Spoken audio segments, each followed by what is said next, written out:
Je vous retrouve aujourd'hui pour une présentation de crayons de couleur. J'avais envie de tester les crayons de chez Faber-Castell qui s'appellent Black Edition. Alors, bien sûr, j'en avais entendu parler comme tout le monde il y a de ça plusieurs mois, mais ils n'étaient disponibles sur Amazon qu'en version 36 teintes, je crois, 12 ou 36, je ne me rappelle plus, mais je crois que c'était 36 maximum. Et récemment, sur Amazon France, ils les proposaient dans leur version de 50 couleurs, 50 crayons. Alors je sais qu'ils existent en version de 100. C'est Colorfila d'ailleurs qui m'avait fait passer le lien. C'était sur Amazon US, je crois, ou Amazon, je ne sais plus exactement, en tout cas pas en France.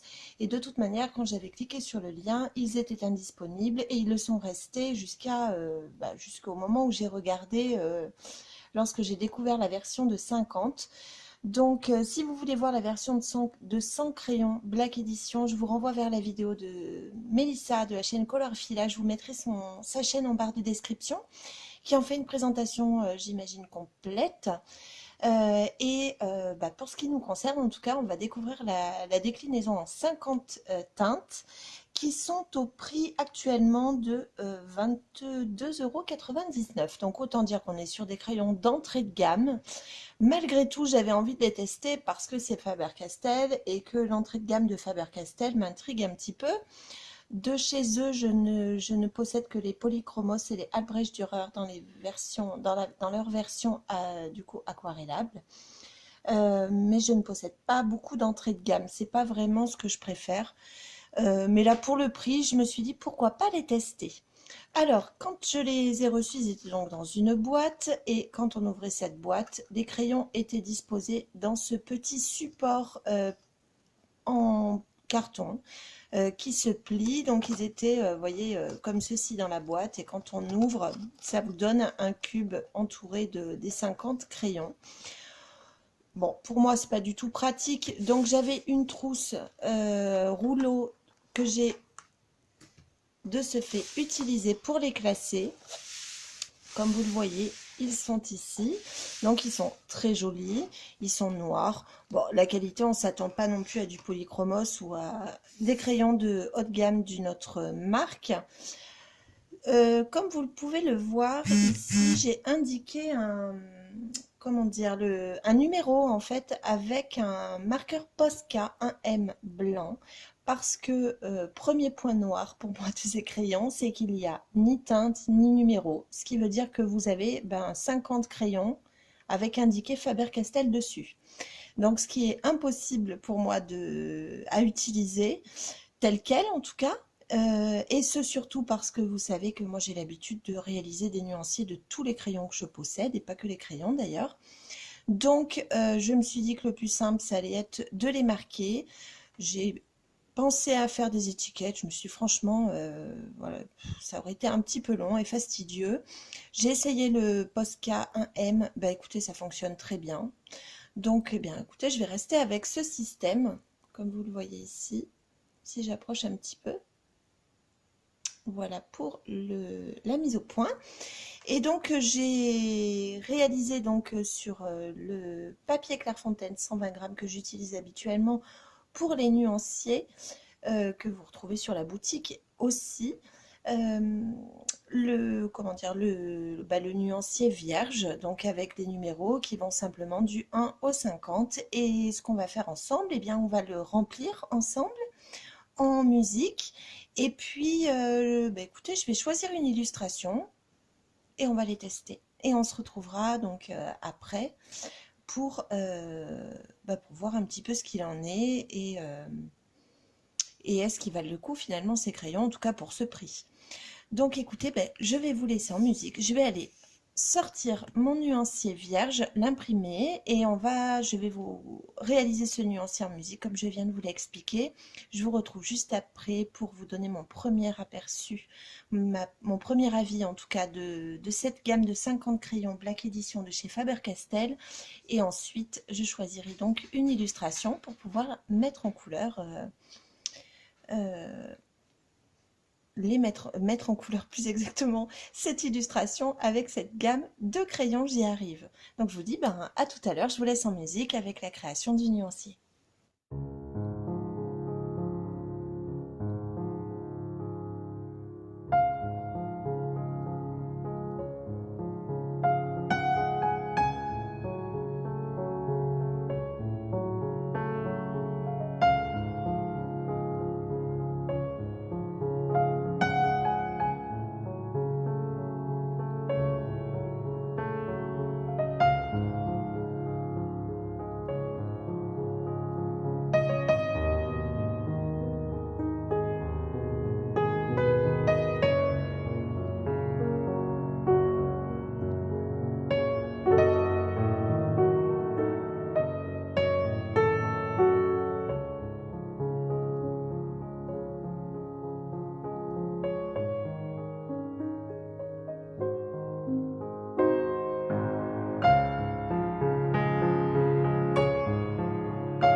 j'ai réalisé, comme vous avez pu le découvrir, le nuancier donc de cette gamme Black Edition de chez Faber-Castell. Donc on a des couleurs qui sont quand même très peps, comme vous avez pu le découvrir.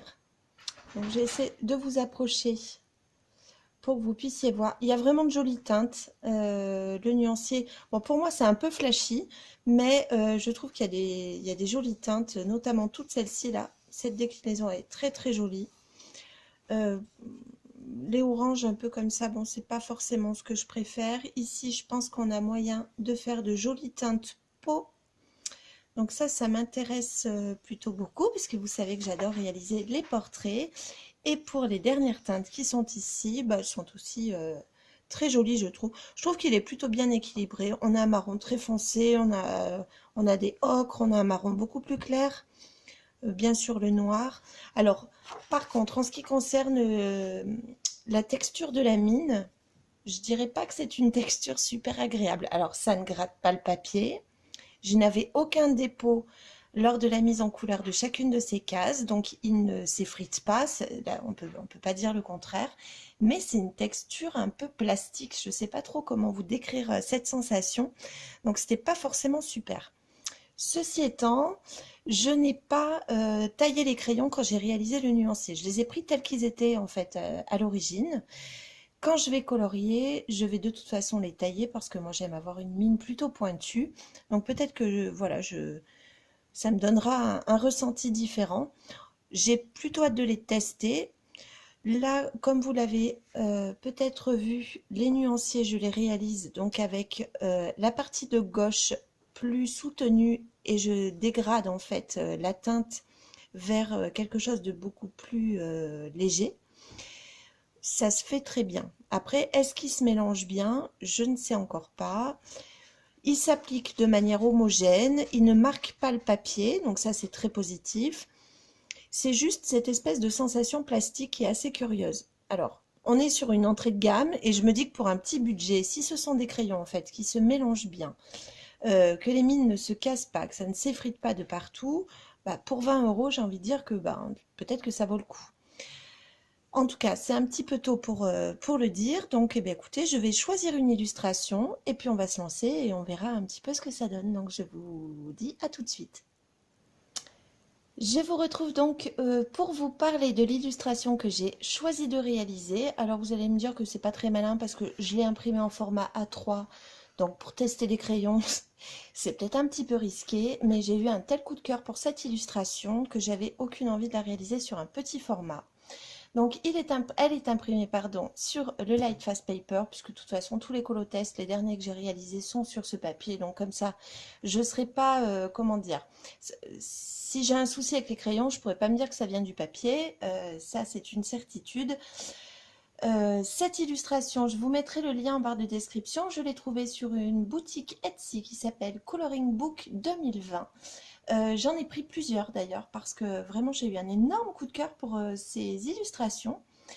Je l'ai trouvé un petit peu par hasard, pourtant j'en ai beaucoup de boutiques dans mes favoris sur Etsy. D'ailleurs, je vous avais fait une vidéo sur mes boutiques Etsy favorites il y a de ça plusieurs mois et celle-ci n'y était pas puisque je ne la connaissais pas. Donc écoutez, je vais tenter cette mise en couleur sur ce grand format avec les crayons Black Edition. Pour ça, je vais vous laisser une nouvelle fois en musique. Et puis on se retrouve à la fin pour faire un petit bilan sur ce qu'il en est, en tout cas de mon point de vue, hein, bien sûr ça n'engagera que moi, pour ces crayons de chez Faber-Castell à 20 €. Donc je vous dis à tout à l'heure.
retrouve à la fin de cette mise en couleur donc, que j'ai réalisée sur le Lightfast Paper de cette illustration dans un format A3. Alors comme vous avez pu le voir, j'ai réalisé l'ensemble du personnage avec les Black Edition et le fond j'ai utilisé des Distress Ink avec un peu de gouache blanche pour créer l'effet neige.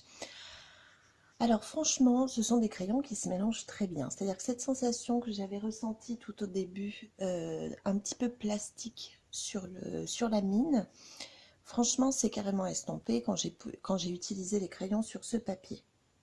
Alors c'est vrai que c'est un papier d'excellente qualité, toutefois, les dégradés se réalisent vraiment avec beaucoup de facilité. On est un petit peu limité en nombre de couches, c'est-à-dire qu'assez rapidement, finalement, on sature. Et les pigments ont tendance à s'enlever un petit peu. C'est-à-dire que moi, je m'y suis pris bien sûr en plusieurs jours pour réaliser cette illustration. Et quand je revenais le jour suivant, eh bien, je voyais des petites traces blanches en fait sur mes lignes qui n'y étaient forcément pas la veille. Donc les pigments ont tendance à peut-être à moins adhérer. Donc je pense qu'il est important de bien fixer votre coloriage si vous utilisez les Black Widow. Les Black Edition de chez Faber-Castell. Mais en dehors de ça, ce sont quand même pour une vingtaine d'euros des crayons de très très bonne qualité. Sur le nuancier, moi je trouve que les couleurs sont vraiment très intéressantes.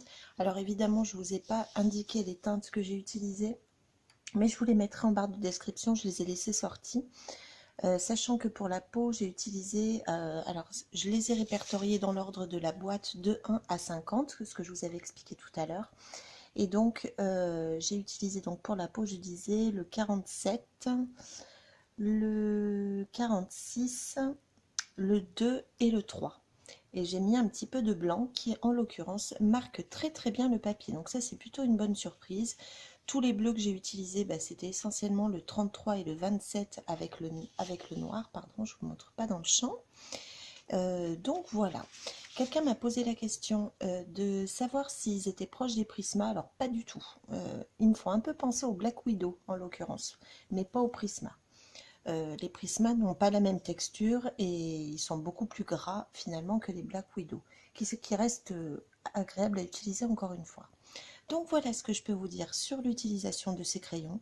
Je trouve que vraiment si vous avez un petit budget, ce sont des crayons qui valent le coup et je peux comprendre que bon nombre d'entre vous attendent la boîte de 100 justement pour pouvoir s'offrir cette gamme de crayons. En l'occurrence, la boîte de 50 est quand même bien faite, donc si vous ne souhaitez pas attendre, vraiment n'hésitez pas, pour un petit budget encore une fois. Voilà ce que je peux vous dire. Donc je vous le disais, je vous mettrai le lien de la boîte de 50 en barre de description, le lien de l'illustration pour ceux que ça intéresse. L'imprimante est également toujours indiquée, puisque c'est une question qui revient régulièrement. Et puis voilà. Je crois que j'ai utilisé également un peu de l'humocolor blanc. J'ai oublié de vous dire. Mais le crayon blanc est vraiment très intéressant, donc ça c'est plutôt rare. Je trouve qu'il fonctionne très bien. Voilà, mais écoutez, j'espère que cette vidéo vous aura plu, que ce test vous aura intéressé et surtout que l'illustration finale, vous la trouverez jolie. Sur ce, je vais vous souhaiter de passer une très très bonne fin de journée et on se retrouve très vite pour une nouvelle vidéo.